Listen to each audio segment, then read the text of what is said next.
All right, hello, and let's see if this thing is working first. Um, Always there good we thing to go. check.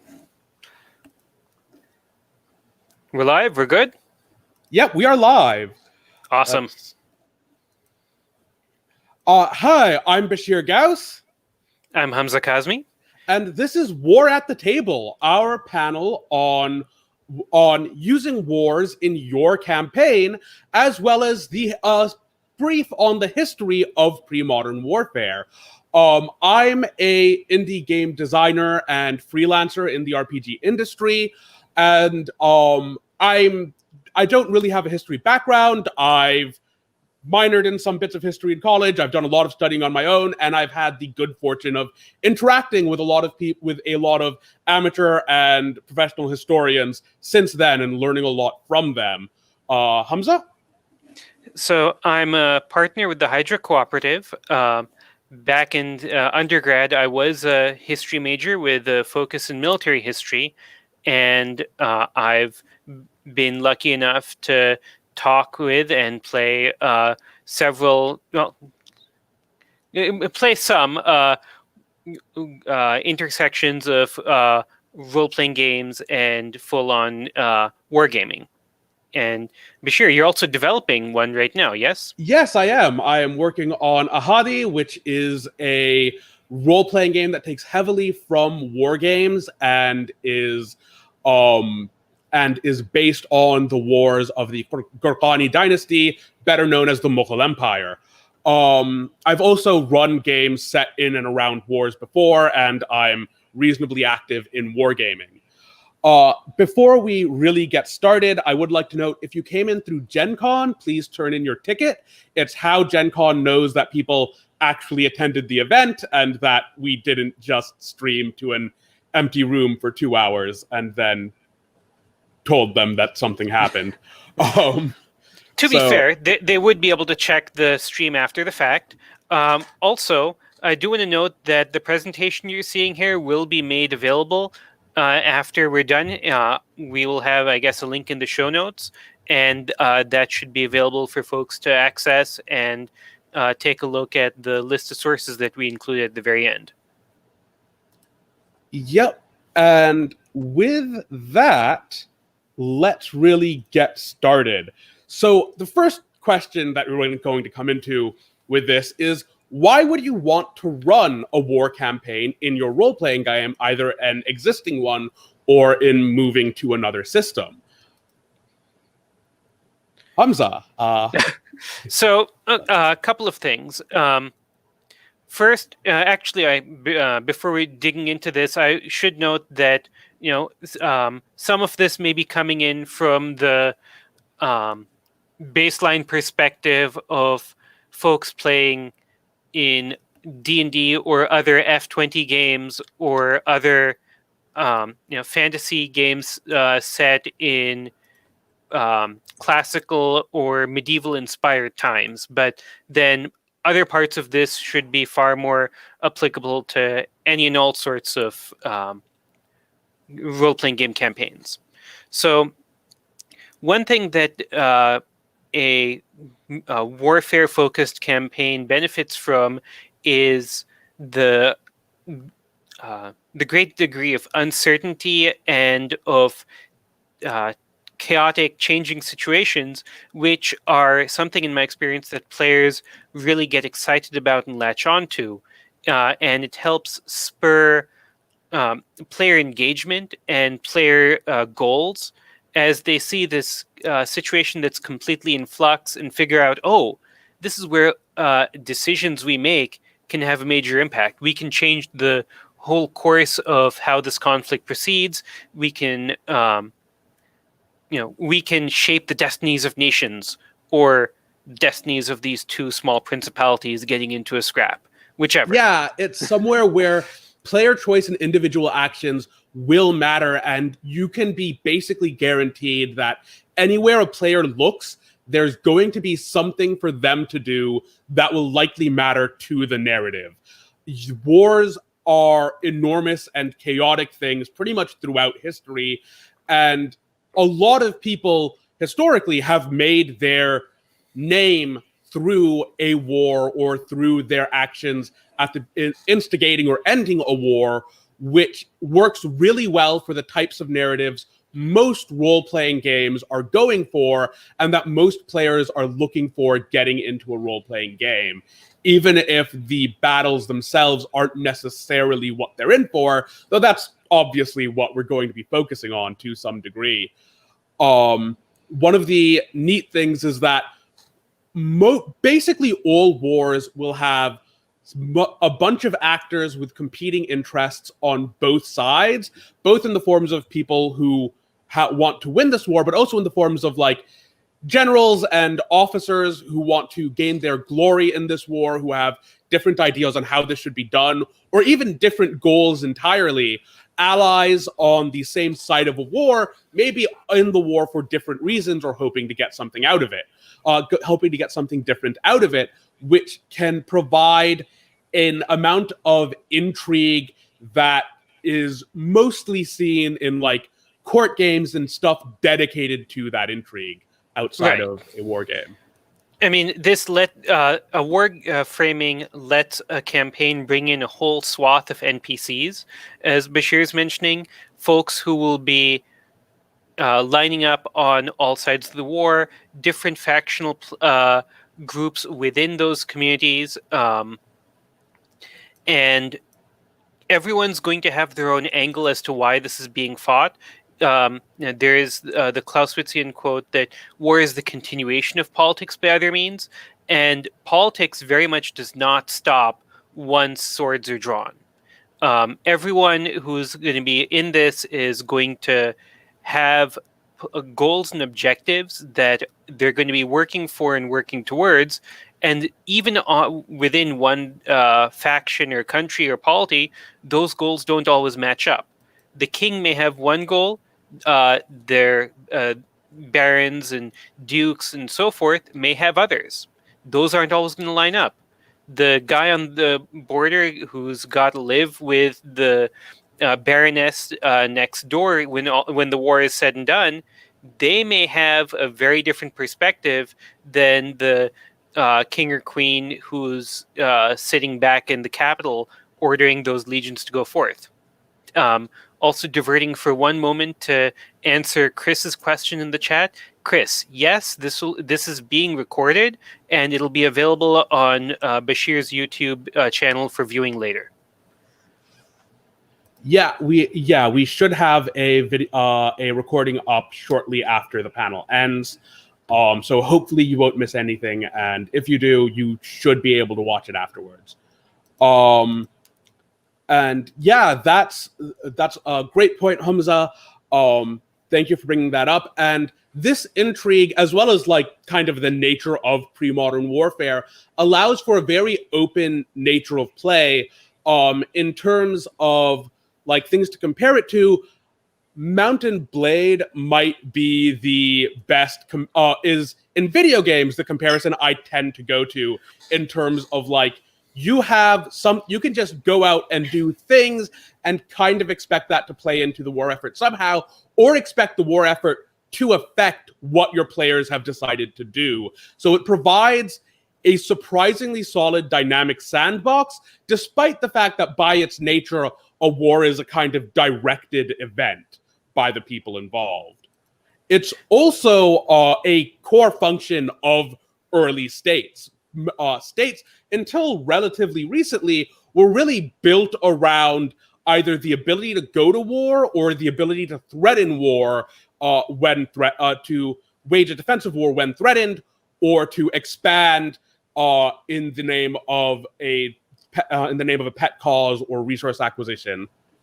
Right. Like internal state infrastructure and its expansion, the ability for states to get taxes and internal infrastructure together, a large part of that was centered around monarchs wanting to finance their wars. And so in a very real way, when wars happen and take place, this is something that affects an entire society top to bottom. And that has ramifications and changes towards how your campaign is going to play out, what's going on, and what opportunities are going to be available for player characters. Even if, as Basheer mentioned, folks don't want to engage with the war directly, it's still going to have effects on them.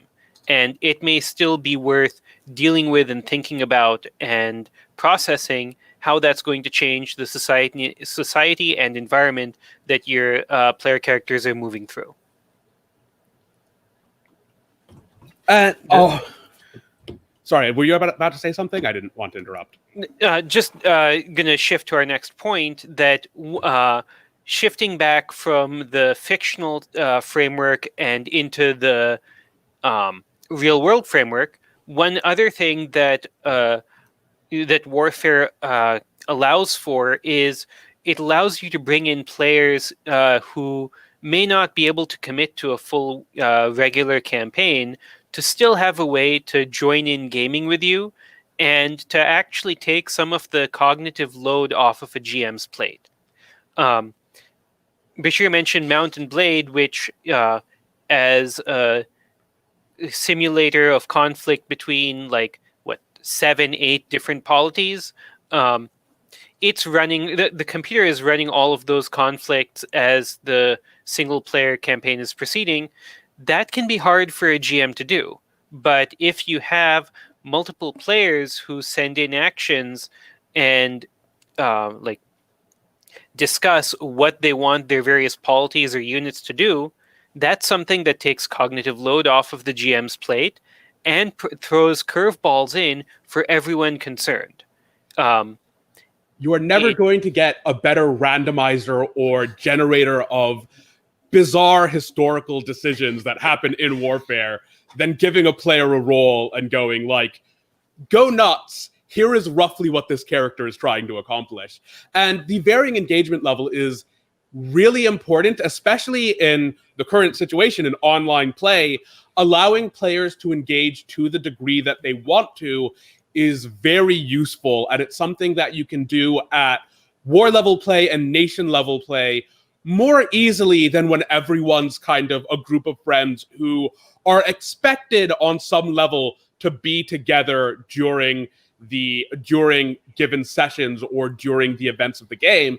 Whereas at a more the abstracted level of a nation or war game, you have players who may not be around as often or may be able to interact with each other less often, but can catch up and contribute meaningfully to the game and to the community and environment around that game, despite that relatively low level of engagement, which is its own reward in a lot of cases. Yeah, you get to expand the universe of actors that are able to bounce off of each other in your campaign and create a potentially much richer, much more varied tapestry of experience for everyone concerned. Also, before I forget, we can in fact see stuff in the chat. If you have questions about something as we're talking, please feel free to shout them out, toss, and we can even put them on screen and respond to them. So. Yep. Please just feel free to send questions at us as you go. That said, what we were talking about, the cognitive load that player engagement can help remove from the GM, and I think that's a good point to segue into the challenges of a war campaign. The big one being that it is very easy to have GM overload when trying to run a war campaign, just due to how much stuff can be going on. Even at a pretty simple, very direct war, you can easily overload yourself with things you are trying to track. And that is, especially with characters doing character things and making things much more complicated because a player had a plan or decided to try and ship thousands of people halfway across the world or something similarly nuts. I don't know what you're talking about. Who would ever decide to send their fleet halfway across the world to engage with another power. No one would ever do such a thing, clearly. Let's see.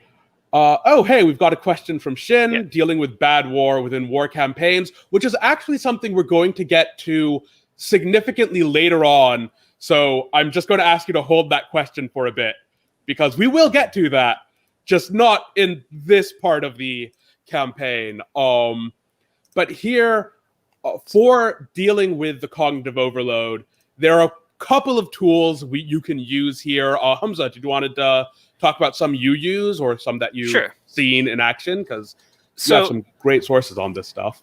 so one thing that's really handy for this is using a greater level of abstraction and zooming out to a broader picture rather than getting too involved in individual fine-grained details. But for edge cases and situations where it's you need to resolve something and there are a bunch of moving factors, I usually reach for what's called a matrix game.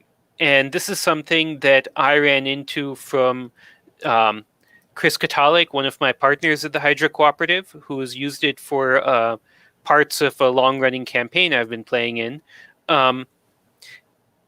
We used a very simplified method in the Hill Cantons. A link to his write-up is available in the sources at the end of this in the presentation.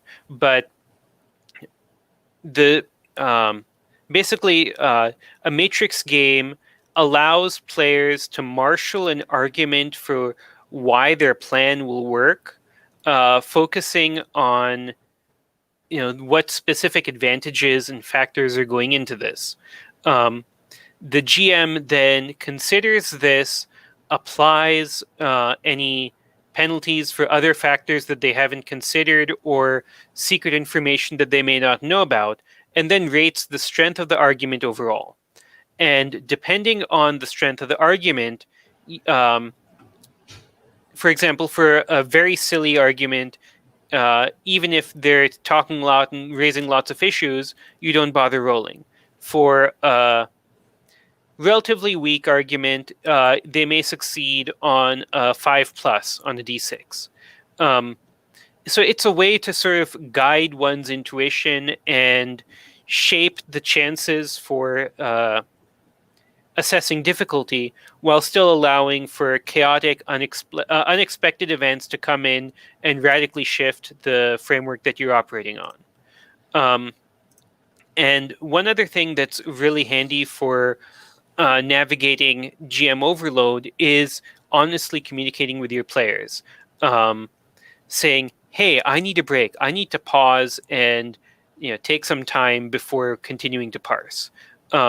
Just in the chat, Robert. Yes, exactly. The Chris Angle Matrix games are very much what Chris Katalik was riffing off of and presenting in a modified form for use in our campaigns. Yeah, and on that, one of the sphere I come from in terms of bringing war games to role-playing games is a little different in that most of the resolution systems I've seen are diceless and done solely through plans are submitted and hashed out. You might get things clarified based on like facts on the ground or things that a player might not be aware of that their character would be. And then the referee or GM and anyone they have assisting them look over all the plans that have been submitted and adjudicate entirely based on how they think these things should work out. This is a lot more intensive. I don't recommend it unless you have a significant support staff and a lot of people to bounce off of or to handle figuring things out with. But it does let you get very tailored results to the weird stuff that happens in any campaign on this scale. It's what most mega games use, it's a variant on what a lot of mega games use, which are these multi-hundred person games people would do where they'd rent out like a convention center for a weekend. And that's a less abstracted version of it that you can have abstracted tools to help that can help that allows for a customized response to this, but it's one that you need help from players with to make work without wild GM overload. Sorry. Speaking is tricky. Oh, another question. How do you handle communication about what is happening in other places in the war? How do players get information or rumors in times when communication channels are really primitive? This is a great question, and it's one of the places where you can actually save yourself a lot of headache and GM overload by abstracting things and being purposefully or not being purposefully vague, but really playing up the fact that there is a lot of information lag in these time periods, and you can easily get in rumors or reports from people who have come into the field. And I'm just going to hide this so we can see Humza again, because the layout is a little odd with where the questions end up. Well, we can also shift away from the slide presentation into just the two of us. Oh, yes. That may work better for answering this. So, for communication for other places in the war, I recommend doing it in character for a more traditional campaign. If you're doing like some variant of D&D or OSR gaming and you're running a war in it, then the travails of trying to get information across and relying on messengers and scouts and unreliable reports is very useful and helps make things feel like it's people get talking to NPCs in character and gleaning and synthesizing information rather than just getting an info dump from the DM. Humza, did you have a perspective on that? Yeah. So one thing I want to note is that, personally, I would love digging into the comms situation, but we're going to toss out a lot of stuff throughout this presentation, and it's going to be something that every GM and every table has to assess. How much of this is something that you think is really interesting and that you want to go into? Because, for the games I want to play in, Jump on Your Head's question is absolutely spot on. Yes, I want to deal with the limited player information, sending out scouts, recognizing that scouts will take time to reconnoiter and report back, and setting up sources of intelligence for your army. But that can also be a lot for a GM to handle.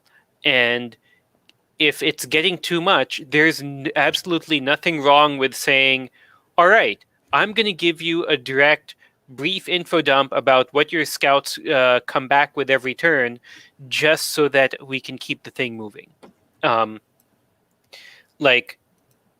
It's better to have a game that continues on and keeps momentum, even if that means that you have to sacrifice some level of granularity.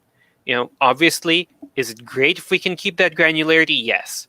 Do I want to have, that level of in-depth engagement? Absolutely. But if it's not viable, it's not viable. In terms of communications, things that I would consider are whether forces supply lines and comms lines are intact. How well are they defended and guarded? Is it possible that enemy commanders have a chance to intercept those communications or insert false flag info? If you've got someone placed behind enemy lines who's sending false info down, then the commanders may well be getting bad intel, and that would be something that I think would be really interesting to play out. And then players taking on their own initiative for how much time and investment do we want to put into our patrols and our scouting? Do we try and keep those closer in to make sure that we've got our, for example, our light cavalry close at hand for emergencies and for responsive reaction? Or do we send those out to really get a better picture of where the enemy is and what they're doing? Yeah, that's excellent. And maintaining momentum, whatever your solution is very important, because one of the other issues you are likely to run into is player responsiveness and player engagement, especially if they feel like a game is slowing down, if they feel like they're not getting responses based on the things they're actually doing, if they're feeling like their actions don't matter in some way, or that they're not getting to do the things they came into the game for, you run real risks of having a game bogged down just on a player engagement level, which you really do need to do your best to avoid. And the flip side of that is that having too many options can be overwhelming when you have someone who's operating at a remote level. Like the tactical infinities that are available for RPG character in RPG player, when they're able to communicate directly and immediately with the GM, that's one thing. Having that same level of full infinity can wind up making things much more difficult. And to analogize here, if people have ever been in a play-by-post game and you think about like how slow those can get when people ask clarifying questions, and if the GM is just tossing in a broad "What are you doing?" there are going to be a lot of pauses and, well, can I do this? What does this look like? And so it's a tricky path to thread between giving them enough materials and hooks that people can feel like they're making that their choices are meaningful at all levels, and giving them too much and having people freak out and say, this is way too much for me to handle, along with the other gazillion things I'm doing. And have I mentioned that this is 2020 and we're in a pandemic and plague year and all this? Like, you've got to be careful. You've got to thread that line. Yeah, it's very important to thread that line and make sure you're not overburdening people with the stuff going on in the campaign. This is another place where honest communication with your players can really help, since it can help.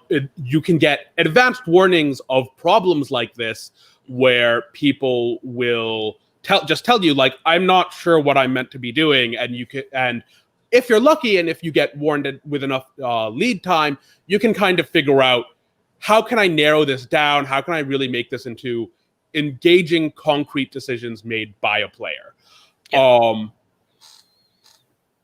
Which is one of the places having a system of some sort with mechanical rules does help, since it means that they're looking at what is the game mechanically incentivizing them to do, and you can look at, like, what does the game kind of mechanically incentivize and push them towards that.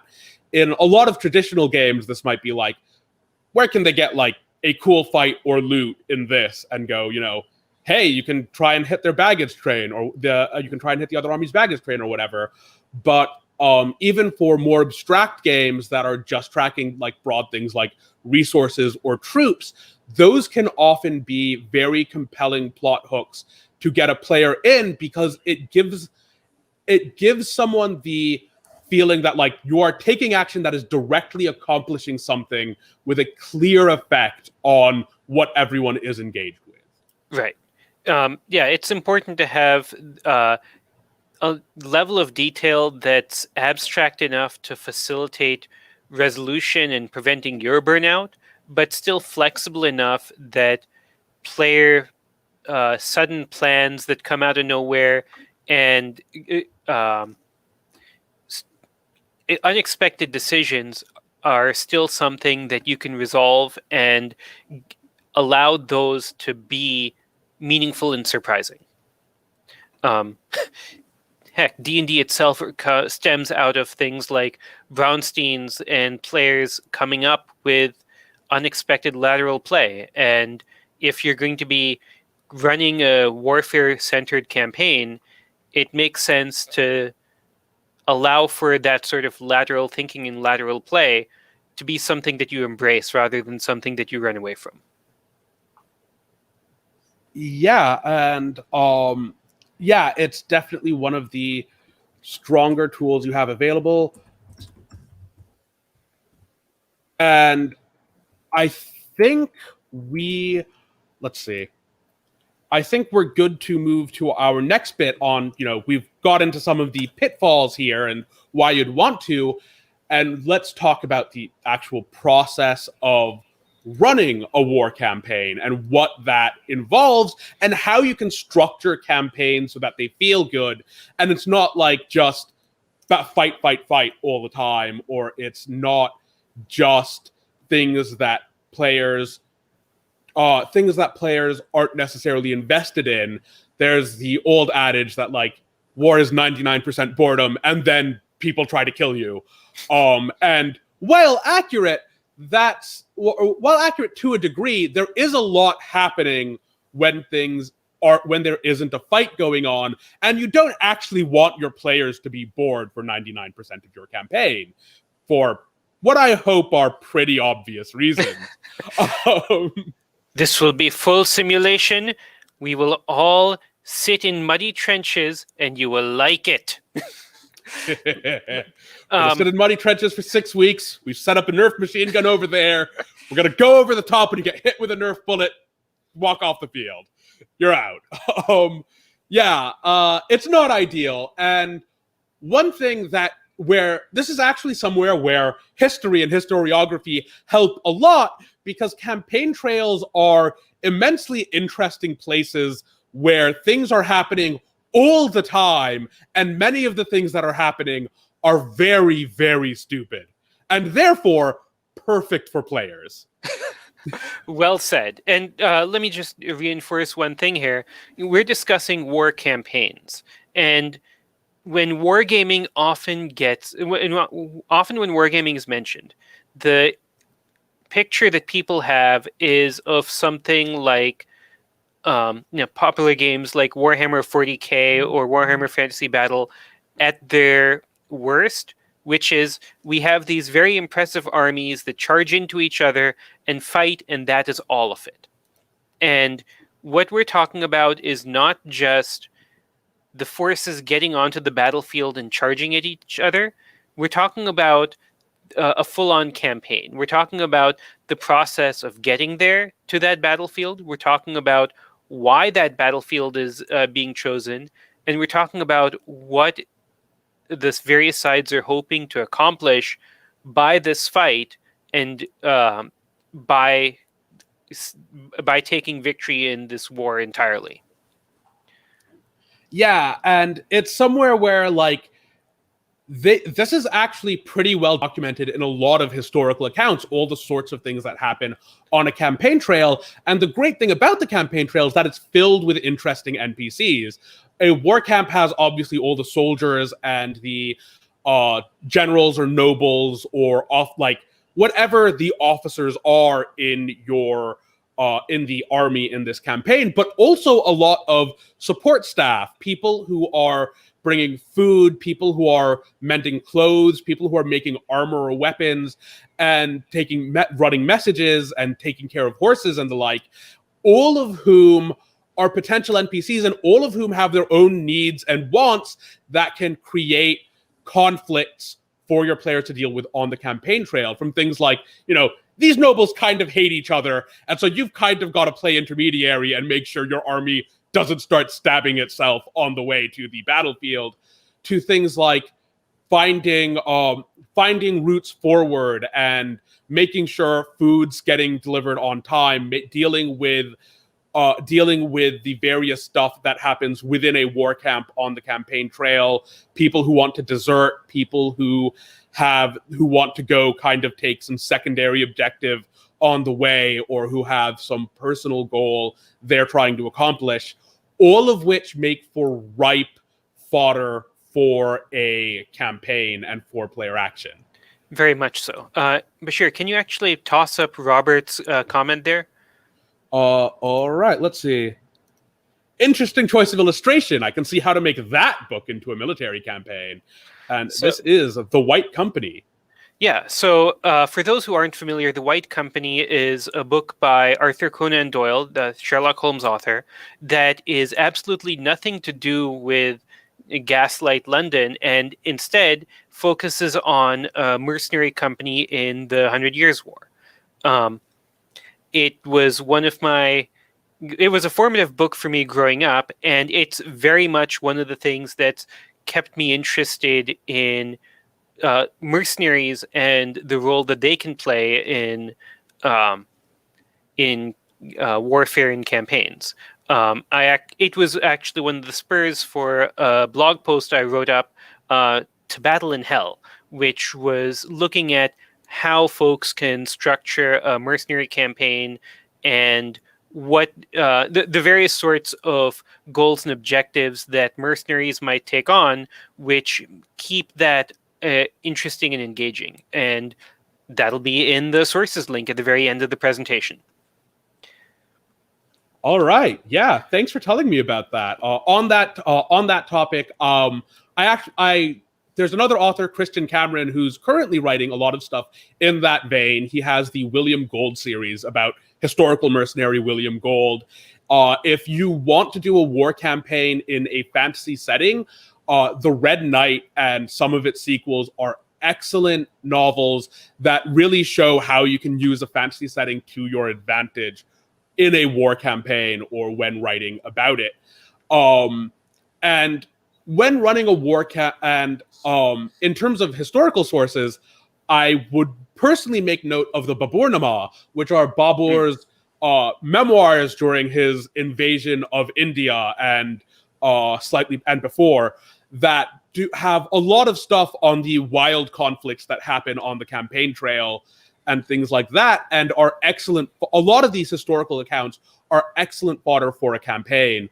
For example, you have on the campaign trail, he decided to try and hunt a rhinoceros, and some poor guy got caught by the rhinoceros, got flung several spear lengths away by an angry rhino, and for the rest of the campaign was basically nicknamed like the guy who got almost gored by a rhino. And and there's all sorts of stuff you can get building up before you get to the battle part of a war or the siege of a war. Also worth noting is that scouting is a pretty fertile ground for player action in most systems, as the types of conflict it has, mostly skirmishes with an intent to get away with information or to keep someone from reporting on you, and the sort of thing you're doing, exploring, looking for people, getting information, and possibly light raiding before heading home, work really well with most systems. I will actually put the link to the Baburnama in the thing, because I completely forgot about it and the Christian Cameron books when putting together the bibliography. And we might want to edit the presentation and do a second set of bibliographical notes for direct like historical sources and then fantasy sources, because hearing this, I just thought of a few that I'd want to include as well. Yeah, so in like a few hours after this, we will have probably update the bibliography with many more sources on things that could be useful for you. The second part of running a war campaign is, of course, running the battles, which to a degree is something we're going to be getting into later. But what we're concerned with in this section is making the decisions made by players in a battle matter, which can be difficult, especially in a system focused on smaller scale combat, but is important for keeping players invested. There are a bunch of ways to do this, but I think, Humza, did you have something you wanted to kick us off with? Yeah, so every once in a while I see people discussing how to integrate battles and conflict into their RPGs, and one of the frameworks that comes up that I will say legitimately works for a lot of people is, we'll just have the battle be the backdrop and focus on what the PCs are doing, and the battle is scenery. And I recognize where those folks are coming from, and I recognize that it works well for their games. But that drives me up a wall. I can't take it. For me, I've got to have something where player decisions on what actions they're taking and how they're engaging with this conflict have legitimate, meaningful ramifications. Sometimes that means that the players are in a position where they save the day. Sometimes they may be in a situation where that's not possible, but there is still the chance that their actions have that capacity to affect the outcome. I don't want to undersell the power of tactically superior, better positioned enemy force. Like sometimes it's almost impossible for those player actions to have a meaningful result, but it's still important for uncertainty on the battlefield to play a role and for player action to have a legitimate chance of influencing what's going on. Yeah, and arguably, especially when this is a battle the players are going to lose, you still want the things they do to matter. So if you have a battle and you know the players are going to lose, figure out what their successes will mean. If that means more of their people escape, if that means they manage to kill an important officer before everything turns into a rout, whatever it if whatever it is, make sure that they can make choices that matter, even if for whatever reason the fight isn't winnable. And arguably, even if in most battles in your campaign, for whatever reason, the player's actions aren't hugely important or don't have massive impacts, when they're losing, it's arguably more important for them to be able to do something. Yeah. And I mean, sometimes things like retreating from a battle and keeping your force intact, that can still very much be, a win in the micro sense.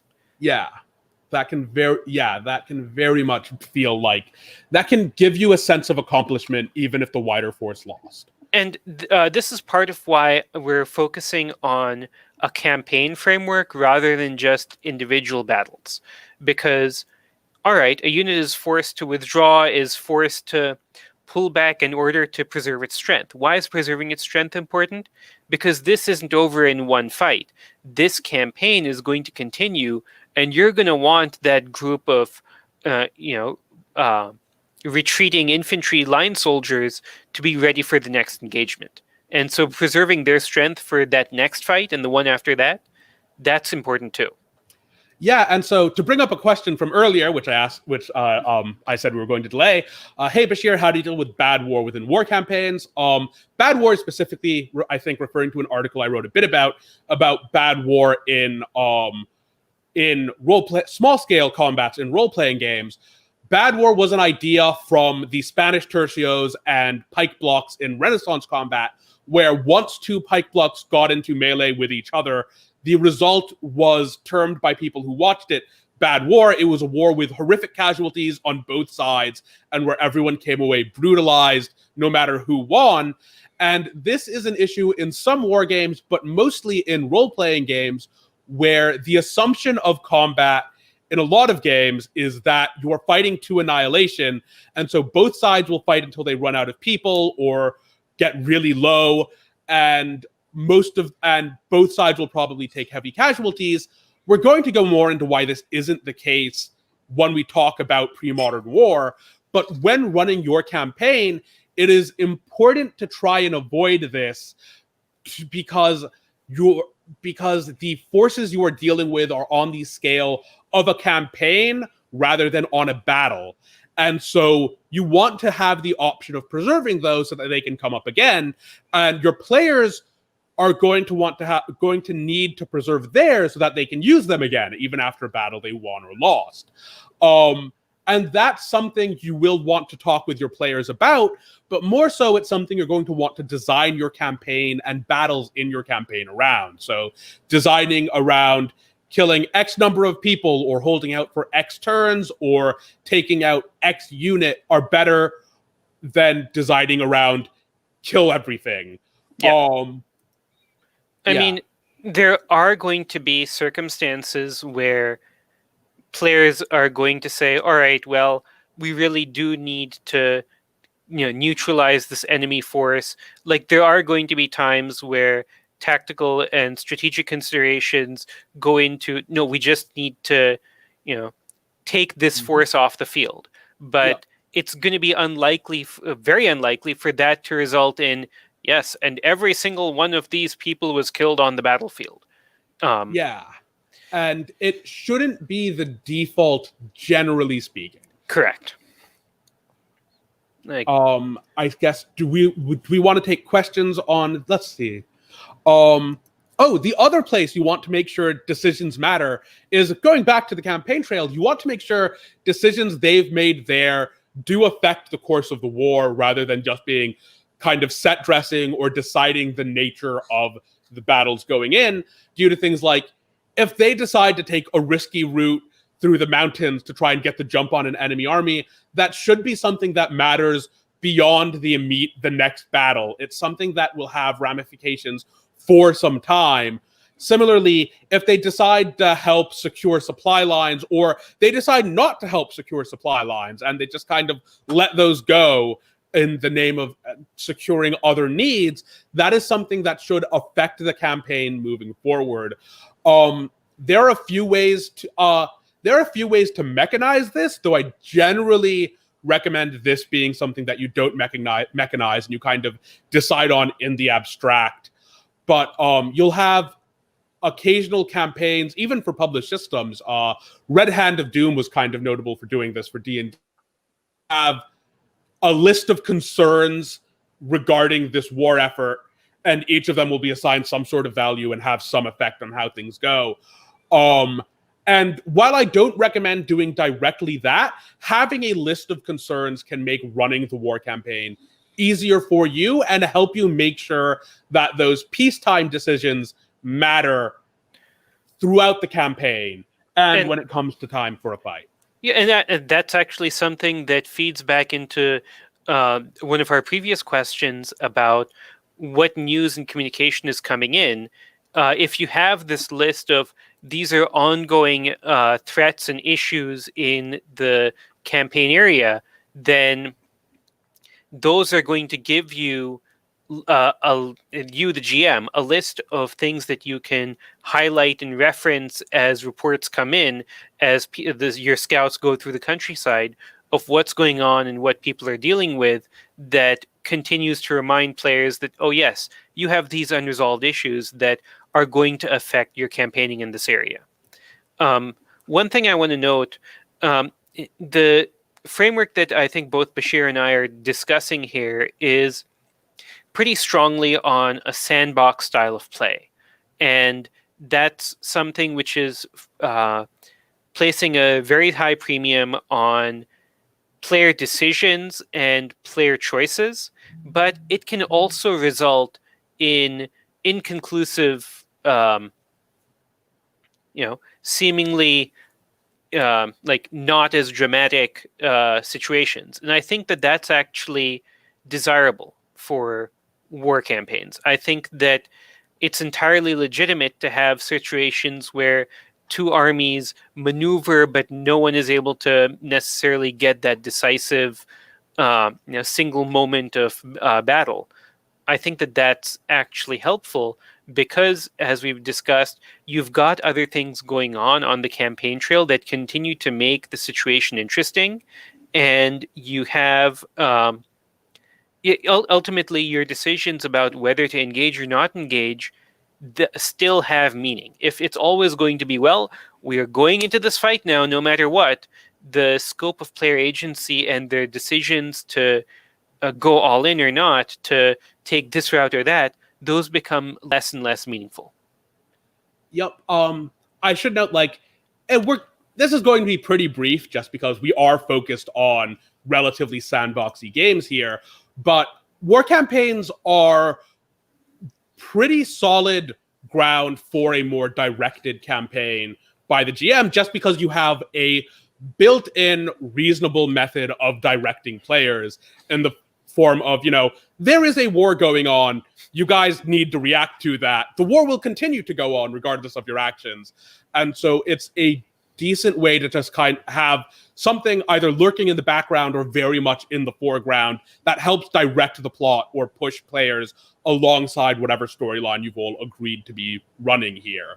And it can pretty naturally escalate the stakes as a thing goes on, just because wars are pretty brutal, especially pre-modern, and do escalate as armies try to figure out how they're going to win a war or as sieges happen. Okay, on to the next slide. Yep. Cool. All right. The big kind of the core of this panel really is a primer on pre-modern warfare, and we view this as necessary for this panel in no small part because the preconceptions a lot of people have about how pre-modern warfare work tend to be kind of warped, in large part because of how pre-modern warfare is portrayed, especially on the big screen and in our media, because pre-modern warfare obviously does not happen anymore. By definition, the warfare that is happening right now is modern warfare. Or postmodern warfare, if you will. Yes. And so how our media portrays wars before now is how we view them, and it's pretty inaccurate. You'll see a lot of kind of armies and formations dissolving into these wild melees that just kind of stay against each other until one side has lost or been entirely wiped out. You'll have these pretty brutal fights, but where everything's a meat grinder until someone runs out of people, or you'll have siege weapons being used in field battles long before they actually were, or in ways that don't really work historically. You will have archery in anything pre-modern, in anything filmed about the pre-modern era, which is going to be wildly inaccurate. And the way that, and while that's fine if that's something you like, the way that pre-modern warfare tended to work, or the way we and historical scholars believe that it worked, tends to be more gameable for a role-playing game than the way that it is portrayed in mass media.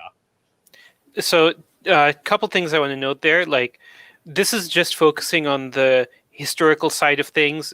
Obviously we're talking about role-playing games. Obviously, the vast majority of games that are focusing on pre-modern warfare are going to have fantasy elements to some degree.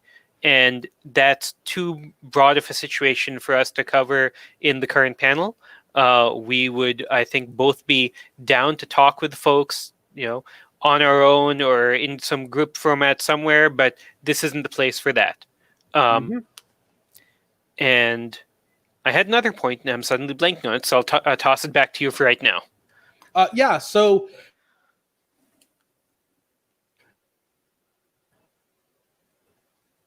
in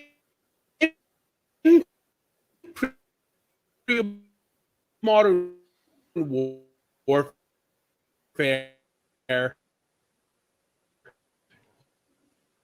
you don't you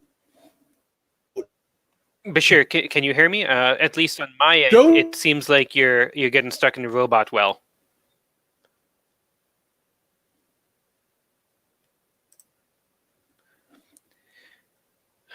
I guess we may be having technical difficulties. Please stand by.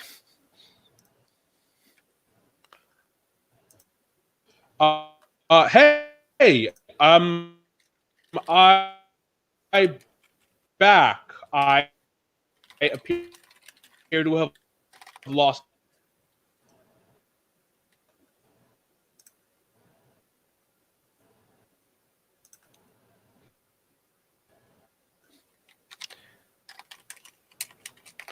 If y'all can hear me, Basheer's internet seems to have crashed.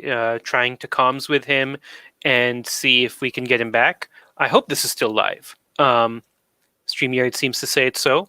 Oh geez, now he's gone. Well, I'll go ahead and continue while we hopefully wait for him to pop back in. So one of the things that we wanted to touch on is the idea that I'm back. All right. yes, excellent. that sucked. What did I miss? I was not sure how to proceed because you were getting dragged out and I couldn't hear you properly. All right. Yeah. So okay, something happened to annihilation my is internet. not the. So it goes. Annihilation is not the end goal. One of the most well-known battles of the classical era is the Battle of Cannae, where Carthaginian forces managed to surround and destroy a Roman formation, and this battle of encirclement and annihilation. And it's something that caught people's eyes and imagination back then. It's something that's caught people's eyes and imagination now. And as Basheer was alluding to, a lot of our media sees annihilation as the framework by which broader conflicts and individual battles were won. And that's just fundamentally not how the vast majority of battles work. As it may not even have been how Cannae itself functioned in practice. It's instead of annihilation, attrition, gradually wearing down a force and breaking down its ability and will to fight is far more common. Neutralizing their ability to continue on as a fighting force is very much the framework that pre-modern conflicts would be operating in. Yeah, even Cannae, infamous for the complete annihilation of a Roman legion, in actuality had, at the time, people estimated like 10 to 15,000 soldiers of 80,000 Roman soldiers who were there escaped the battle. And estimates of how many escaped the battle have actually grown over time. There are modern estimates that almost half the Roman force got away, and that it was unusual in that so many of them were killed, in that half of them died at the fight. And annihilation was just not something that happened as often as people think it did on the battlefield, which gets a lot into kind of the pace and tempo of how battles work and how they function.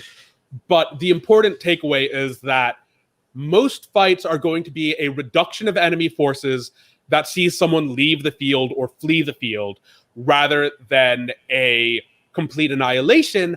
And on top of that, most battles are going to be either in a situation where a meeting engagement, where our two armies kind of suddenly come across each other and are in a fight because you're so close to the other army, you feel like you have to engage or can't disengage safely, or you have slowly piled in more and more troops to what started as a smaller engagement of troops that ran into each other, or a battle where both sides see the other army, see the terrain and situation, think, I can do this, and one of them is wrong by the end of the battle. And neither of those quite play into the complete annihilation narrative that we get in a lot in media, and that is popularized like things like Cannae.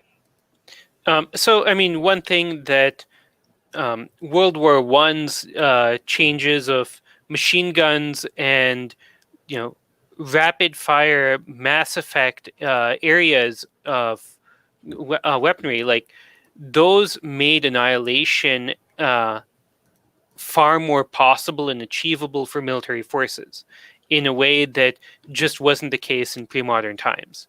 It turns out that swinging a sword all those times to attack and kill an individual, much more physically demanding, much less feasible than holding down a trigger.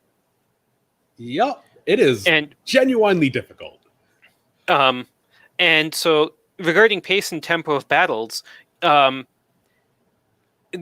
we talked about bad war a little bit ago, where you're going to have force on force just grinding away at each other. And to some degree, if there isn't escape or maneuver possible, yes, people will continue to fight back if there's no alternative.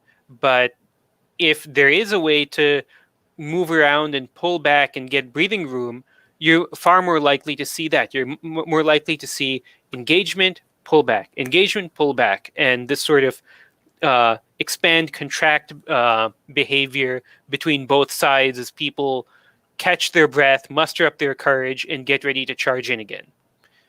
Yep, the nature of a charge is very much this kind of brief clash and lethality, and then one side or both sides pulling back. And when you see in historical narratives flanks or parts of armies bending backwards or starting to give way, that's generally in the pre-modern era on the scale of hours, or on the scale of hours or significant sections of a day, because it's happening in these kind of start-stop fights, and one side moves up a little bit and the other side moves back a little bit, having taken some casualties or simply been scared off. I mean, there are exceptions, right? Like you can have a sudden charge at the right moment when a group is already nervous or tense, causes them to break and flee, and then you have a flank getting rolled up. But it's kind of very slowly and then all at once. You see it in I'm blanking on the specific historical battle I'm thinking of here. Well, this is going to be more into routing and lethality, but the Battle of Yarmouk is literally 5 days of both sides kind of poking and prodding at each other and trying to push flanks and find a weakness. And neither of them finding it at relatively low casualties. And then on the 6th day, a weakness is found. And the rout is almost instant and completely changes the tempo of the battle as an army just kind of dissolves into a mass of people who are running. And generally speaking, open field battles were over in a day once combat started. Battles like Yarmouk, which are literally multiple days of people sallying forth from their camp and going up against each other, are very rare. Generally, even if both sides came away from a fight and it was kind of indecisive, one of them would probably pick up camp and move. We were able to hold our own this day. Tomorrow, that might be a bit dicey. Let's pick ourselves back up and try again later. Yep. And you'd get people just kind of leaving or even just dealing with the fact that army logistics are terrifying.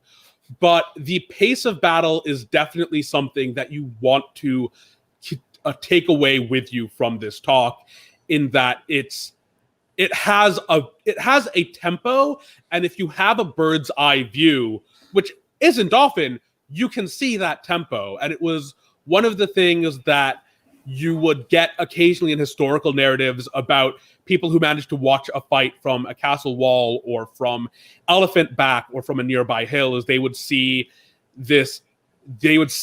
how the armies moved as it happened, which is a pretty interesting thing to read about when you can, and is also this great, very lethal dance of thousands of people doing their best to kill each other. Which I think does bring us to routing and lethality, and the kind of surprising fact that to many people that big, long tempo of skirmish and counter-skirmish, charge and retreat, isn't where most of the dying happens in a battle. Exactly. That's happening at the routing phase that Basheer talked about. Once one side was pulling back, it's no longer able to hold. People are scared. People are fleeing, and that's when the army that causes the rout sends in its cavalry and is able to attack without fear of repercussion, without fear that their cavalry are going to be pushed back. And that's where you see most of the deaths in these pre-modern battles.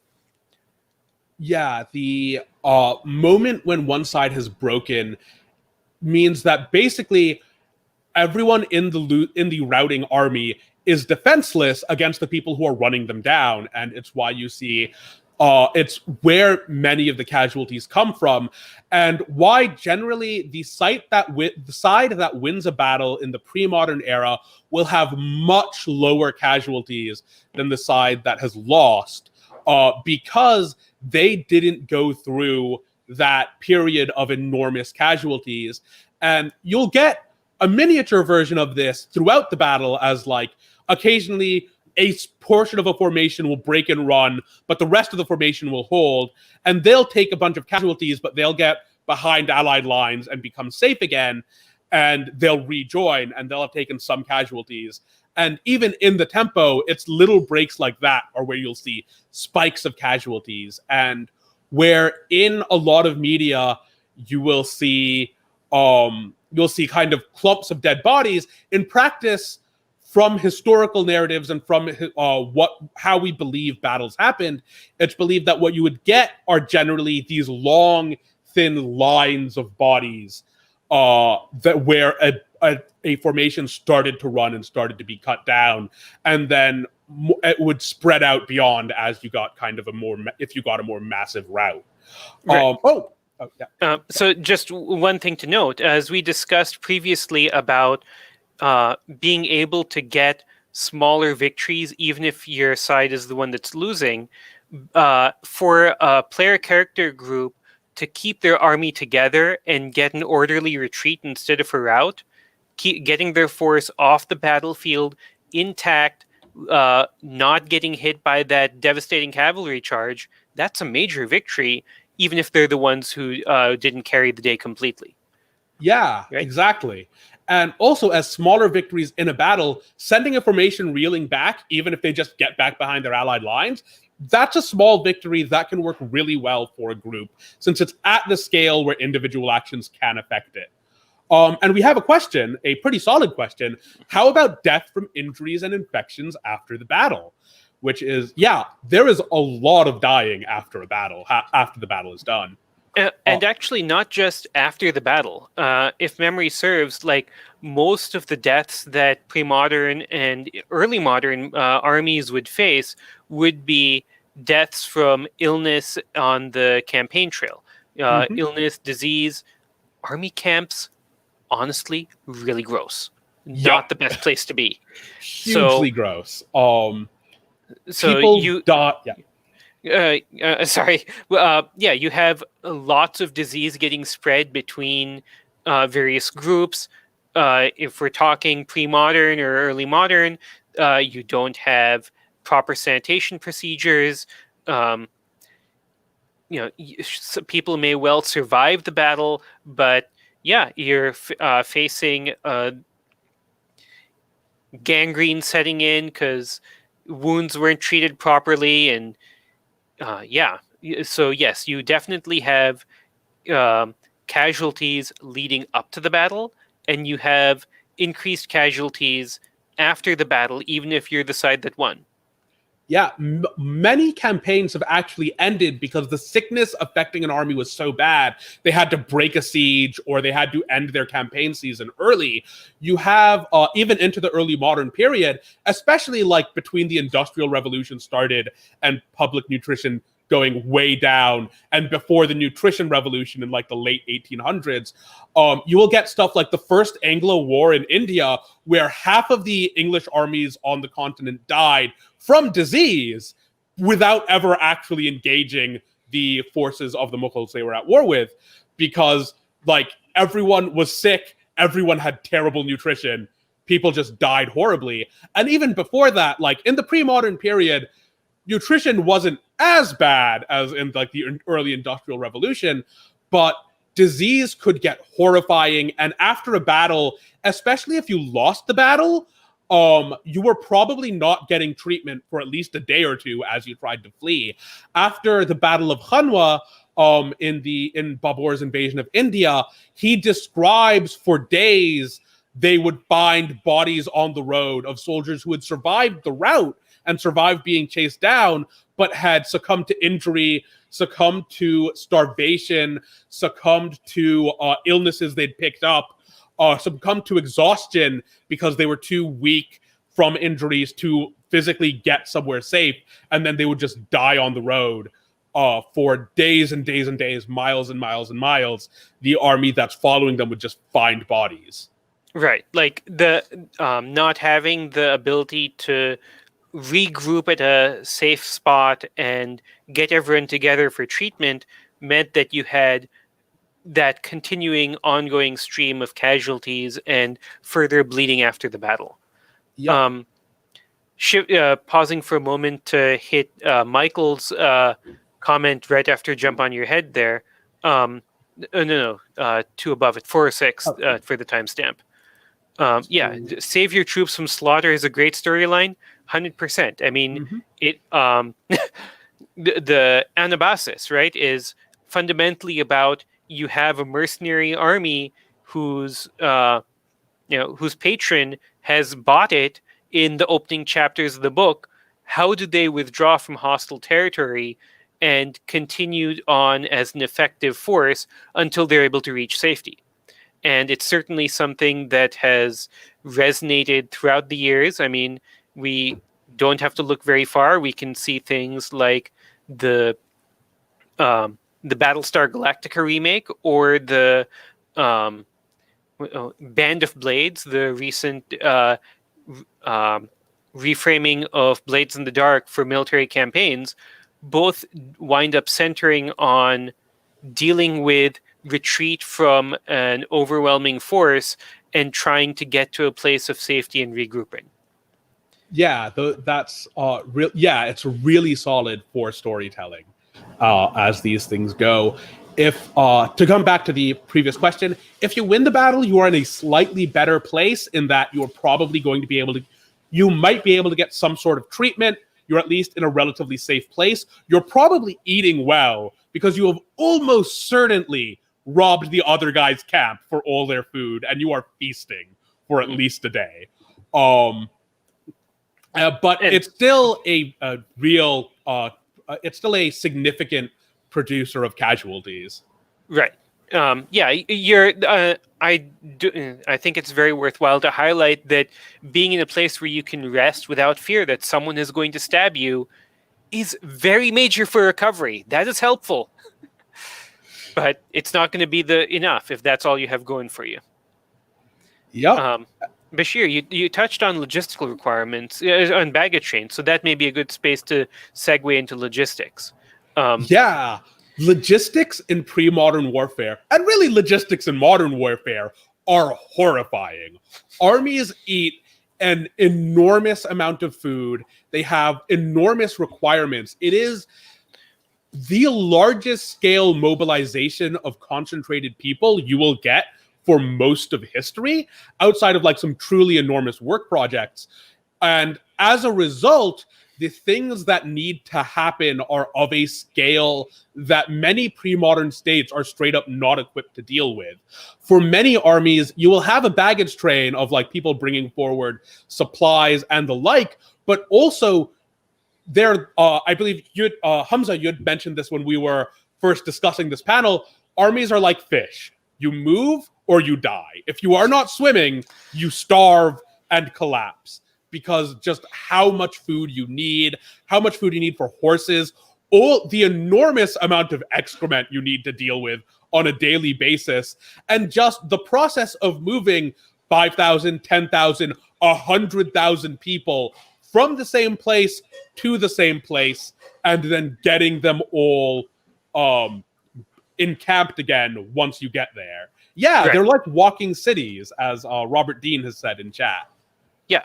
And I mean, it's not enough to just have your army moving on its own.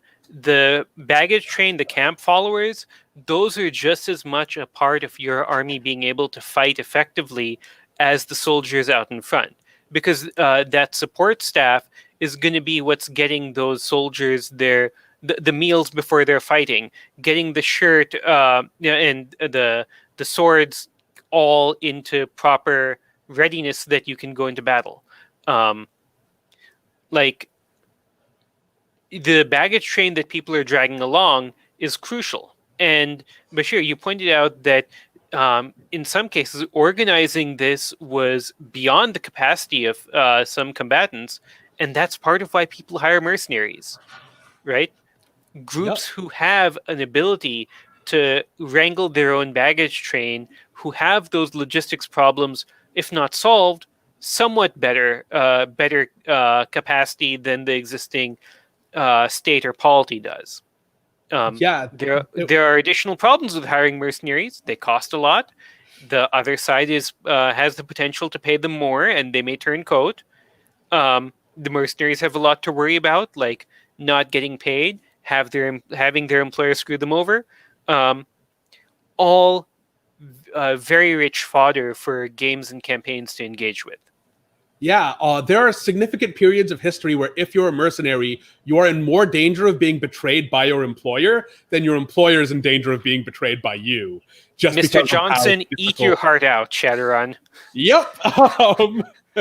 Yeah, and also because mercenaries were often very expensive because war was a really expensive endeavor and it could bankrupt states. It Yeah, often did bankrupt states, and states could suffer for decades from wars they had won because of the cost of winning those wars. States would structure themselves around what they would need to do to be able to make an army just function the barest amount when a war came about. It's a lot of the what we describe as feudal systems, a lot of systems of nobility are based around getting things organized so that you have an army that is in some way functional when you call the muster. and And it's actually the basis of a lot of like what we call pre-professional armies, where the army is kind of organized around pre-existing social ties. You would structure your society to base around those social ties, so people would camp with people they had known. And when you get into modern warfare, you have tragic versions of that, where like entire generations of some village are being slaughtered on the Somme. But before that, that is vital to getting an army to work, because like just to get an army from one place to another, you have to have a camp, you have to get everyone up and organized, which can take hours, get them into a marching order, get them onto the road. Whenever anything that happens that requires that army to stop, you have to like stop this entire train that can be miles long of people and possibly reorganize them after whatever it is dealt with, and then get them marching again.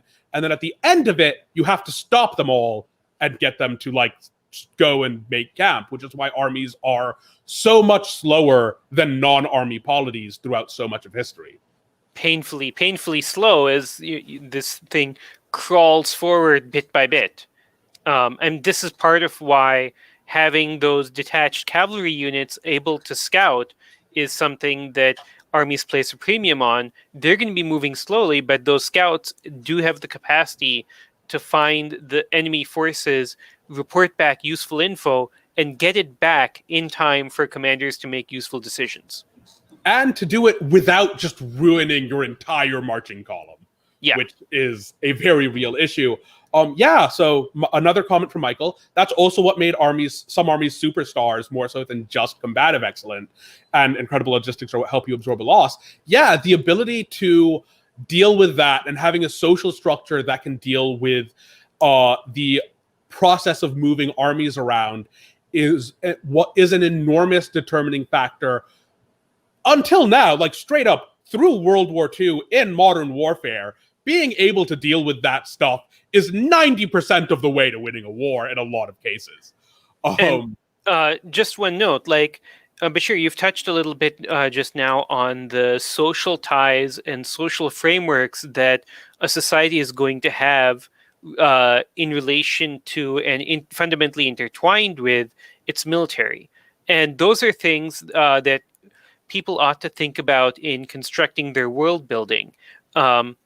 I mean, it shows up at all levels, from how does one organize the army based around the social bonds and social ties that let it form. So when you have feudal relationships between, a liege and their vassals, how does that affect our army formation? But also things like you have the old seasoned veterans reinforcing the back of your phalanx, so that way they're going to be steady and they're going to prevent the flightier folks from turning and breaking, because their elders and these seasoned vets are there to keep them stuck in, and ensure that the formation maintains fighting effectiveness and doesn't break and rout, as we touched on.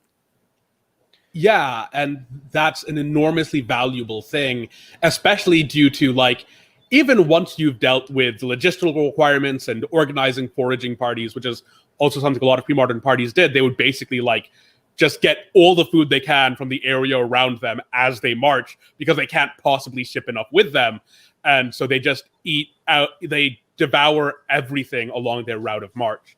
But one of the other things that makes that super valuable. Oh, there's another question that might be in games focused on a smaller scale. A raid in supplies can be a great way to help players feel important, can't it? Followed up, like losing supplies can force entire armies to immediately abandon a campaign they were otherwise certain to succeed in. And I think exactly, I think that's more than feel important. I think that is important.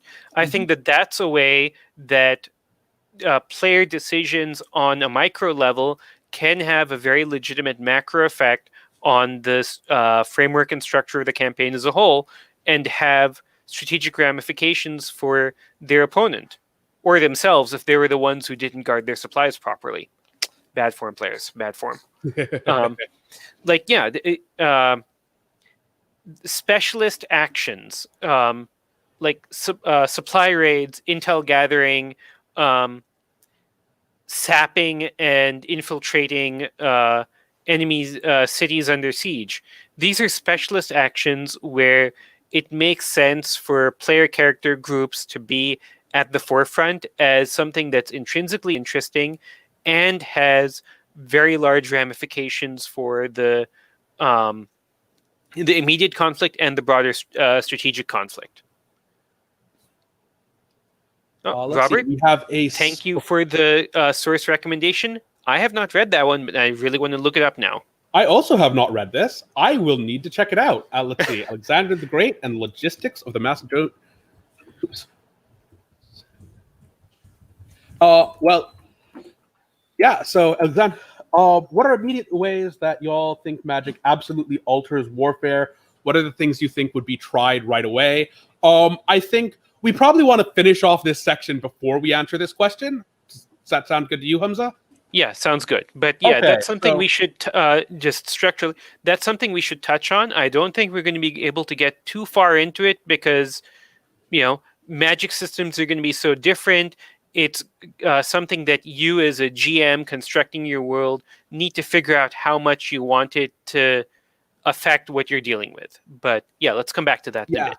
We are doing pretty well on time. We may have significant time for some Q&A, but the next thing, and possibly one of the most important things for this, as for a modern audience, is leadership and communication, because there is no good way to communicate on a pre-modern battlefield, and to an extent, in a pre-modern war, communication is nearly impossible in many cases. And getting orders somewhere and how you manage leadership in this environment is, as a result, very important.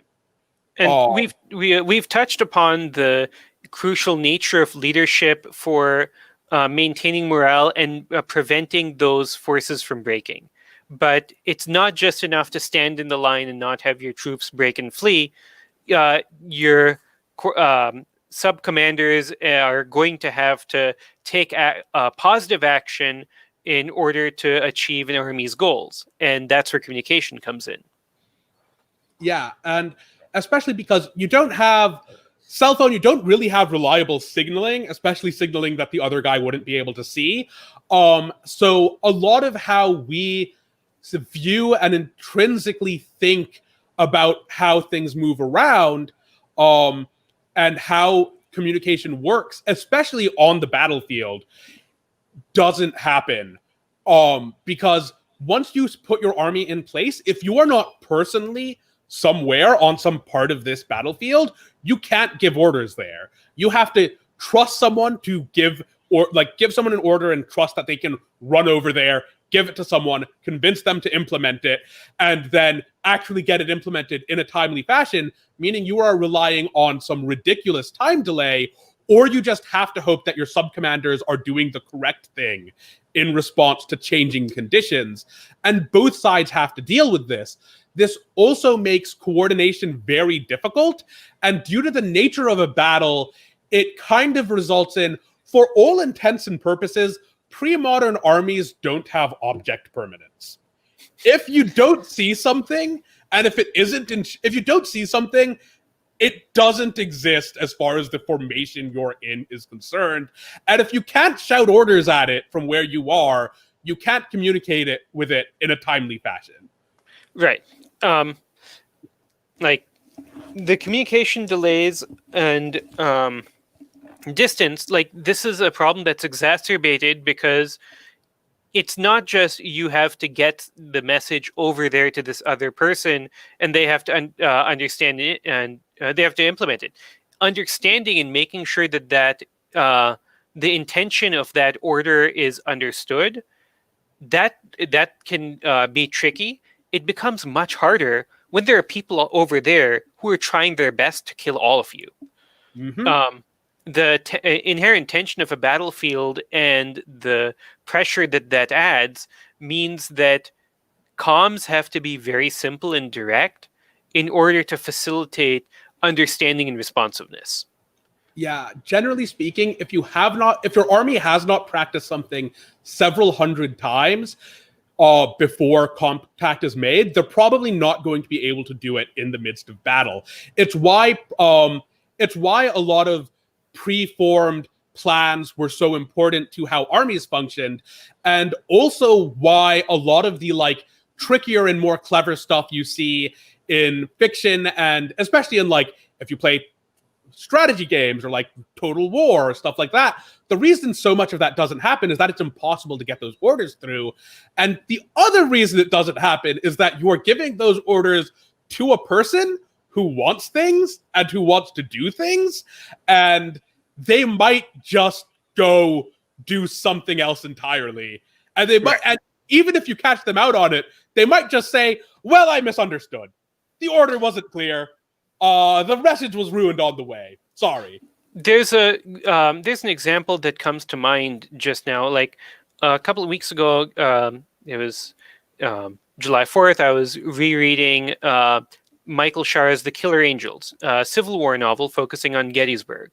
And one of the things that happens at Gettysburg is that the Confederate Army doesn't have access to its normally very good immediate intelligence of what the Union forces are doing, because their star cavalry commander, Jeb Stuart, is out conducting very flamboyant, impressive cavalry raids and not coming back with intelligence.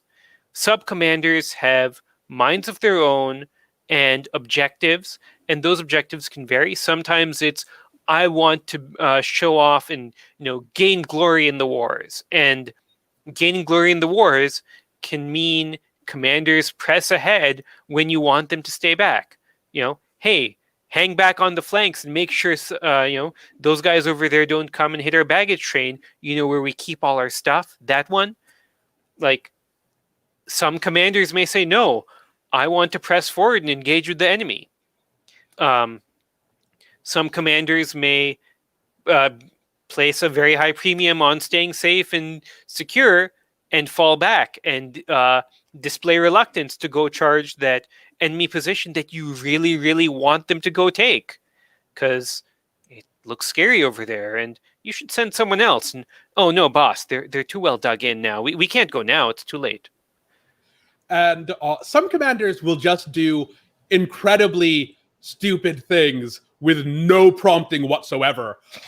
There's a famous Greek example. I'm forgetting the name of the battle, but war's going on. One side is winning. One of their commanders looks and sees what they think is a fresh cavalry force, thinks, oh my God, there's another cavalry army here, panics, orders his people to retreat. Everyone sees one of their dudes are retreating. They start panicking. Entire army routes. The cavalry were actually cavalry who had been scared off the field earlier, and who had just returned to a hill, but the army had seen them and went, some commander had seen them and went, oh shit, there are more of them. And because of the lack of communication, because these guys didn't know those are cavalry someone else scared off, they panicked and ran, and you got into the immense issues with morale. In other examples, you will have the interpersonal relationships of commanders and how much commanders respect the people above them and to the side of them come up in whether or not they obey orders, how hard they try to obey orders, and how disciplined they are, which make these things really important. And especially on the campaign trail, where you risk a commander just deciding, I'm not going to join the main army. I'm going to sack that fort across the way because I've hated it for years and I want their stuff. Or doing something similar like that, which is pretty much constantly going on and something that's worth keeping in mind. Another one from Michael Lombardi is stealing comms from the enemy, a good character mission fodder. I personally would say yes, but it generally works better on the overarching campaign trail play than the play in a single battle, just because stealing comms is harder, and also those comms tend to be less important just because of all the stuff that me and Humza have talked about in terms of it's pretty variable what the effect of any given communication going through will be.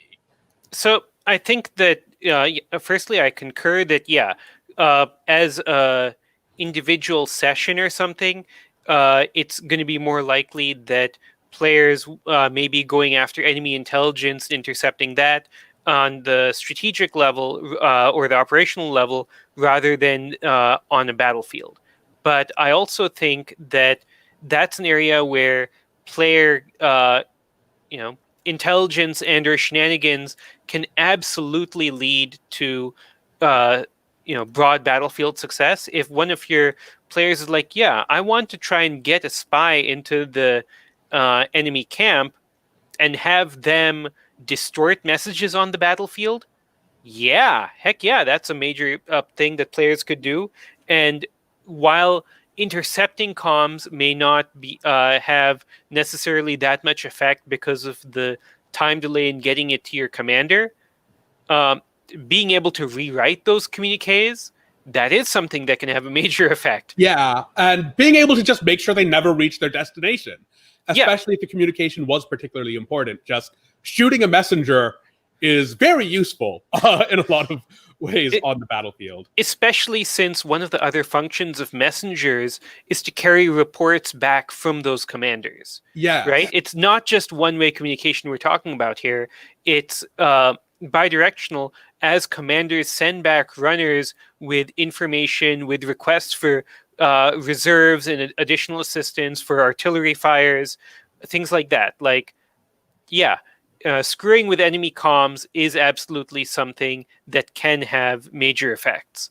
One thing that came to mind as we were talking about leadership and individual commander dynamics, there's a book series by Jack Campbell, The Lost Fleet, that may be worthwhile reading for thinking about how interpersonal commander dynamics can affect a force's overall commander. It's a sci-fi series. I won't say it's necessarily the best writing, but it's fun popcorn. And the thing here that's useful for GMs to grab onto and look at is how social bonds and individual ties between commanders, as well as individual goals and objectives for unit commanders, can then interplay on the strategic level, and the decisions and framings that a Supreme Commander has to make in order to effectively turn all of those diverse objectives and goals into something that's relatively united. Yeah, Shin has in the comments has a good point where disrupting the communication between a ruler and their generals can disrupt the relationship between a ruler and their generals, which itself is very useful for your side in an army. In an army, you can see commanders getting executed when they're succeeding. For historical examples, you can see commanders getting pulled back off the front when they're succeeding, when they have a poor relationship with their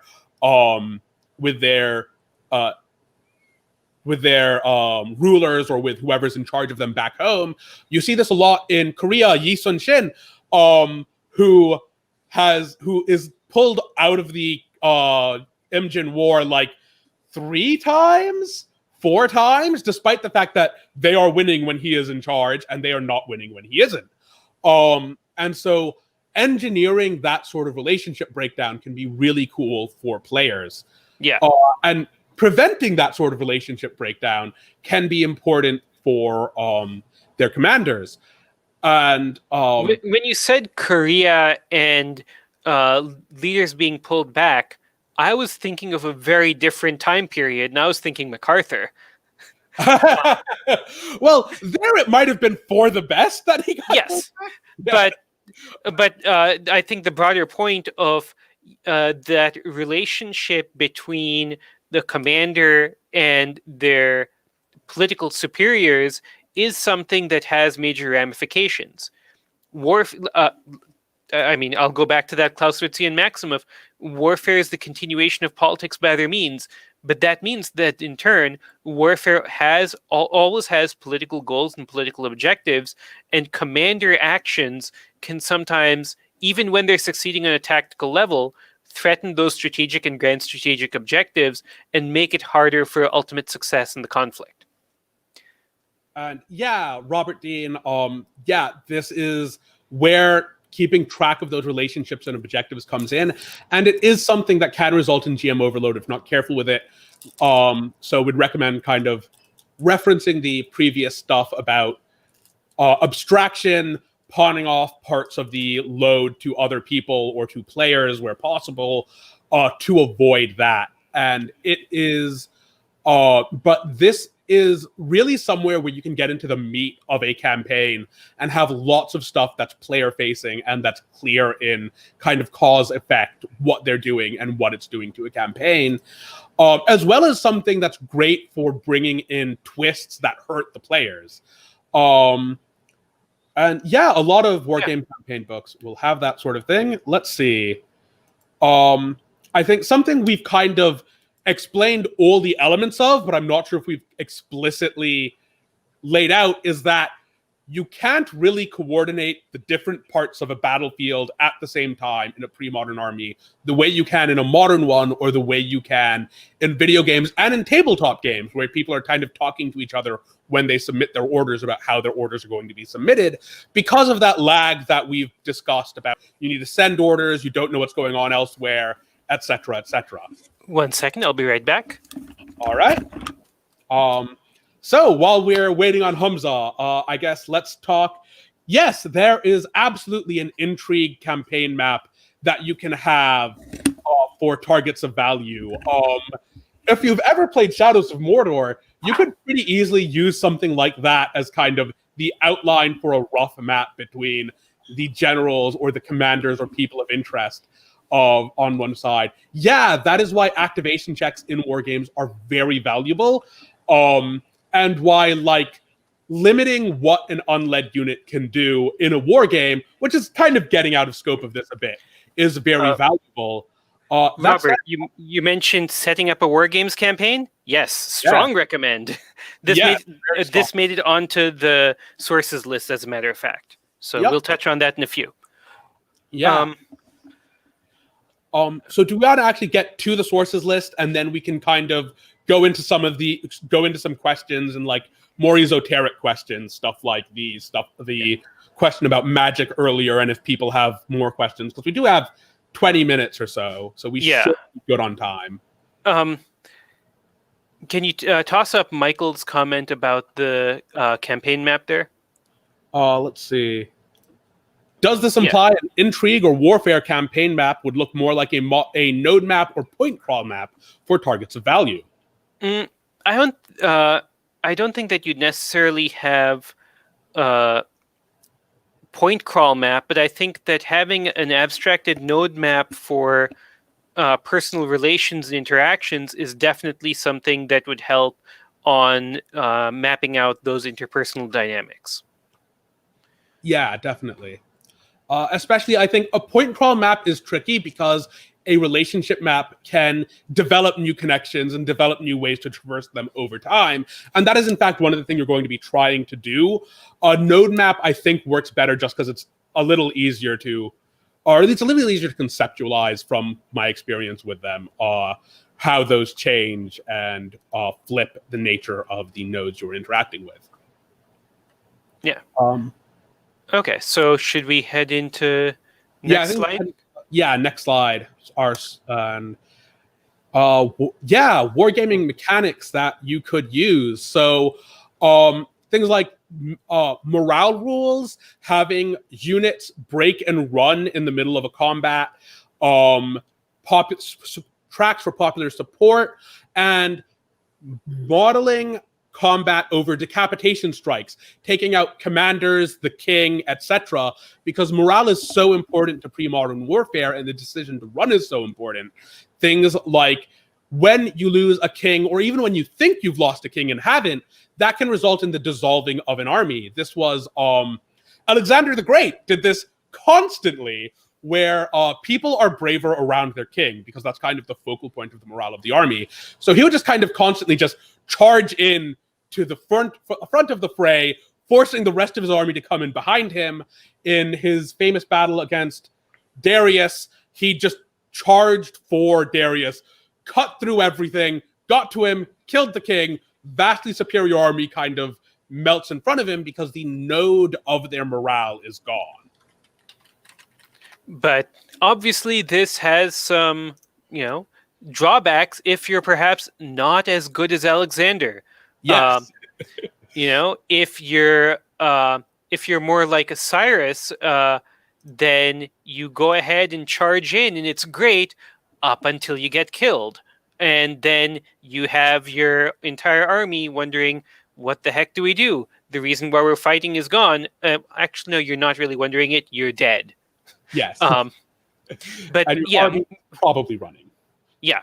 Morale rules, I think, whatever. I'm an OSR guy, and so, of course, I'm going to say that, taking out morale rules was a mistake from later editions of D&D. But, I think that recognizing that morale is an uncertain thing, that units are going to break and flee, and that may not always be consistent because of so many smaller conditions it's impossible to analyze, that having mechanisms that model that, like we've already discussed, I think why having something like that is crucial on the battlefield, and why having uncertainty is important there to ensure that, number one, you don't have this unrealistic behavior that leads to battles not making sense. And you also have an element of chance there that forces players to construct contingency mechanisms for what happens if things don't go the way they expect. Yeah, we've got another thing. Could be huge fun to fend off a decapitation strike as a player, too. And yeah, that is really fun. And that is really like brutal stand your ground fighting, where you can use traditional combat where you are fighting until people are dead, until everyone coming at you is dead, because that's kind of the stakes of what you are trying to do. If you lose your guy, whoever's in charge, things will go very badly very quickly. Another thing that can happen is that if decapitation strikes are happening a lot, you will occasionally get people faking a decapitation strike out. There is a example in India where there was a commander kind of famous for killing the opposing commander in the battles he was in, and so his enemy dressed up one of his infantrymen in his armor, put him on an elephant so it looked to the enemy like that's where the king is, but to his own men made it clear that, like, I'm in this armor over here. And his opponent charged in, lost a lot of men, but got to the decoy and killed them, and the army didn't collapse. And suddenly his opponent is like in the middle of an army that is standing their ground and very angry at him and surrounding him and got slaughtered. Right. And Which, I mean, any sort of like focused strike in that, you're getting a large concentration of force at that one area for that decapitation strike. If you aren't able to get the enemy force breaking, then they've got the potential to come in and envelop that striking force if you weren't able to cause them to break. And that, that doesn't look good for the enveloping force, for this for the decapitating force if you're not able to pull it off. mm-hmm. Um, sorry, Bashir, go ahead. So let's see. Another thing that that's worth noting is a lot of war games will have or a lot of war games will have more prominent terrain rules than the lower scale RPGs that you're likely to be playing, and those can be useful for kind of defining the shape of a fight or how a thing looks on your before you go in, because because lower scale RPGs are generally at a scale where the terrain is more abstracted or is something people don't want to deal with. So bringing in terrain rules from war games can be very useful. I mean, I would frame it thusly that if you have a smaller zoomed in group, yes, those folks can traverse mountains in a way that an army just simply can't, or at least a pre-modern army, certainly. With baggage train with the logistical requirements, it's not equipped or capable of making those extreme terrain maneuvers. But scouting in rough terrain is something that does very naturally fall to player character groups. I'd like to touch a bit on popular support tracks. That's one of the things I tossed in there. So this is something that war games have included for specifically GMT's counterinsurgency games, looking at whether a populace is supportive of the official rulers or whether they're supporting this insurgency operating within them. And while while insurgency dynamics aren't always appropriate for the sorts of conflicts that we're seeing in the pre-modern era, having something where you're assessing how much the populace is supporting you is going to have a huge impact on a campaign's dynamics, on the ability of an army to function in a given area. Are you operating in effectively hostile territory even though it's your own lands? Are you able to get resources and intelligence from the local populace? Are you defending the local populace and giving them a reason to trust you? And being able to have this not just as an abstract thinking about where the local populace is at, but sort of codifying it into a track where they're either supporting the incumbent, supporting the newcomer, or somewhere in between, helps give you a concrete mechanism to avoid GM overload, and it helps give you a reminder that wars are fought not just by these blocks of toy soldiers, but by people. And you have people very often in the areas where these armies are fighting and clashing against each other, and that has a very real effect on what's going on. Yeah, and wars can end because there's no longer enough support for them that the king can sustain them or can no longer sustain them, and it's worth. I really do like the idea of modeling the popular support for a war on for an RPG where that's appropriate, for a campaign where that's appropriate. And I mean, it's perhaps something that we see a lot more readily in modern states where states don't necessarily have as much autarkic dictatorial power over state decisions as they in the pre-modern era, and where popular opposition can in fact sway the course. But that's still a dynamic that even pre-modern rulers do have to consider. If there's too much unrest at home, it's just not feasible to continue campaigning. And also, if there's too much unrest at home, you may need that army at home in a minute. Yes, yes, very much so. A constant threat in the pre-modern era. Yeah, and I mean, pre-modern armies very much served internal policing function as well as an external, border defense and expansion function. Mm-hmm. Are we good to move on, or? I think so. I don't think we have that much remaining. We've got our source list part 1. Yes, we will be expanding this later today, probably. But so this is going to be up. This presentation is going to be saved. I suspect I'll have it up as a permanent link on my blog, and it'll go in the show notes. So all of the links that are being tossed up on the screen will be actual clickable things rather than just titles. But this is tossing out a few areas that you might want to look at for, in some cases like Brett Devereaux's blog, a collection of unmitigated pedantry, very thoughtful, in-depth discussions of what pre-modern conflicts look like and whether our understandings of them through media make sense, what those media get right, what they don't.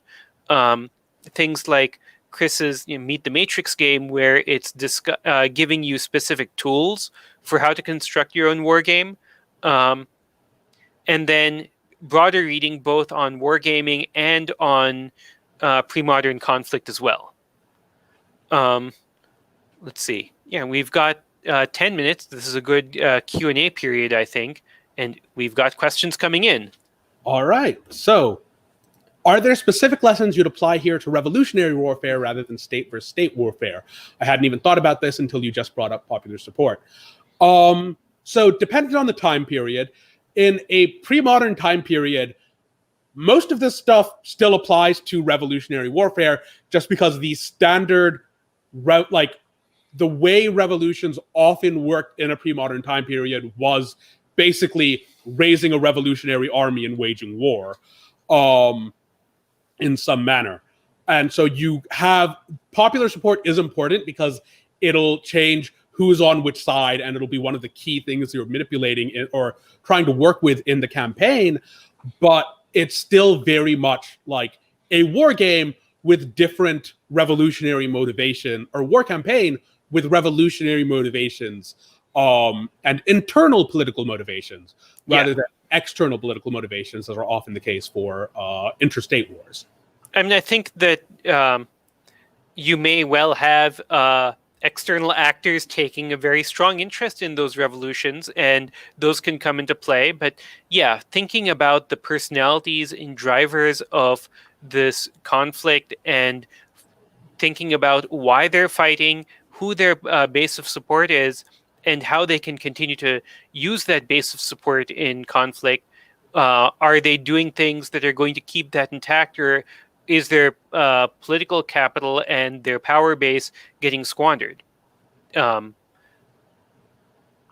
revolutionary conflicts, I suspect you're going to see a lot more fluidity in where people stand, and you're going to have changing actors as people shade from various shades of committed to the incumbent, committed to the insurgent, trying to stay out of the entire business, trying to play the kingmaker.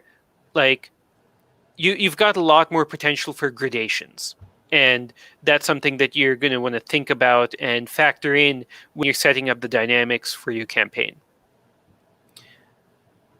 Yeah, that's definitely something you're going to want to consider. Thank you for the question. Let's see. A quick one. Do you have recommendations for a for an intelligence counterinsurgency? Yeah, counterinsurgency. No, I don't personally. I'm not sure if you have anything there, Humza. I mean, the one that I've got the most familiarity with is Fire in the Lake, looking at the dynamics of the Vietnam War. And that one, you've got 4 different factions. You've got the U.S. forces. You've got the South Vietnamese ARVN forces.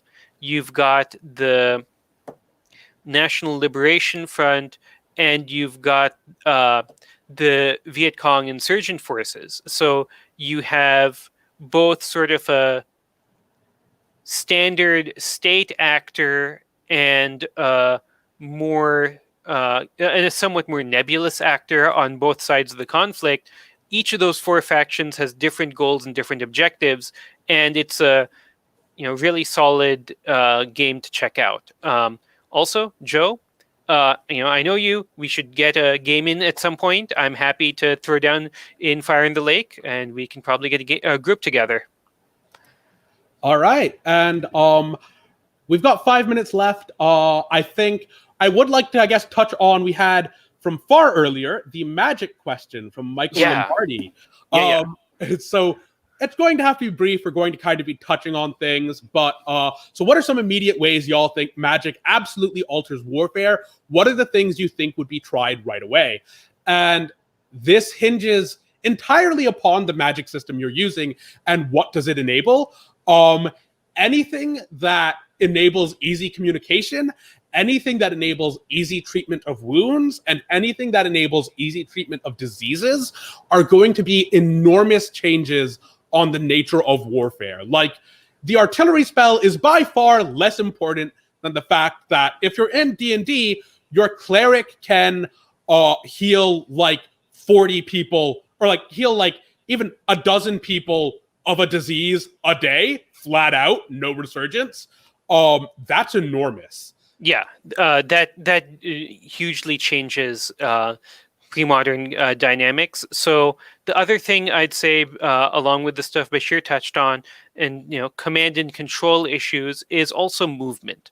Being able to facilitate easy movement, like we've already discussed, how hard it is for these gigantic plodding armies to be able to move around and move effectively. So if you've got something that can let them move along magical roads, if you've got something that can, speed transit or improve logistical efforts, like that's something that may not seem that glamorous in the immediate short frame, but has a major effect on things in the zoomed out operational and strategic layers.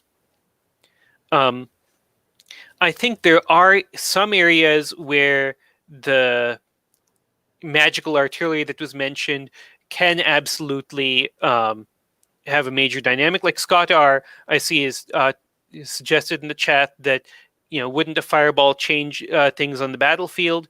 Yeah, potentially. But I think we're going back to, is annihilation of a single unit going to have more effect, or is something where you're able to keep the army together and functioning long term going to have more of an effect?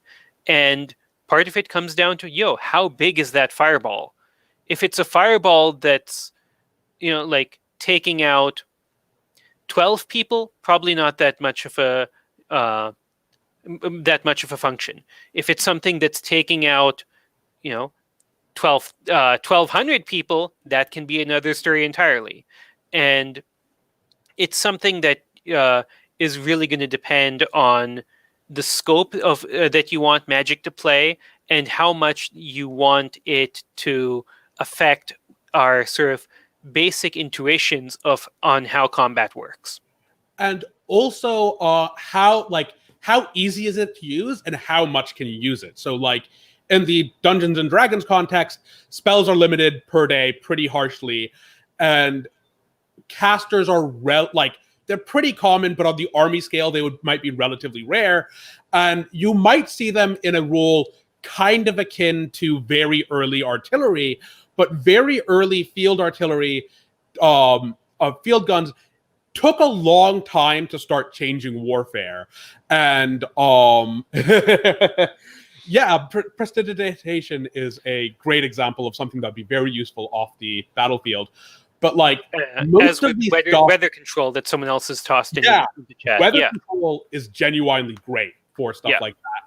But it's worth remembering that like the pace and tempo of a pre-modern battle is on a pretty long time scale, and a clutch fireball is great once if you get like everything right on it.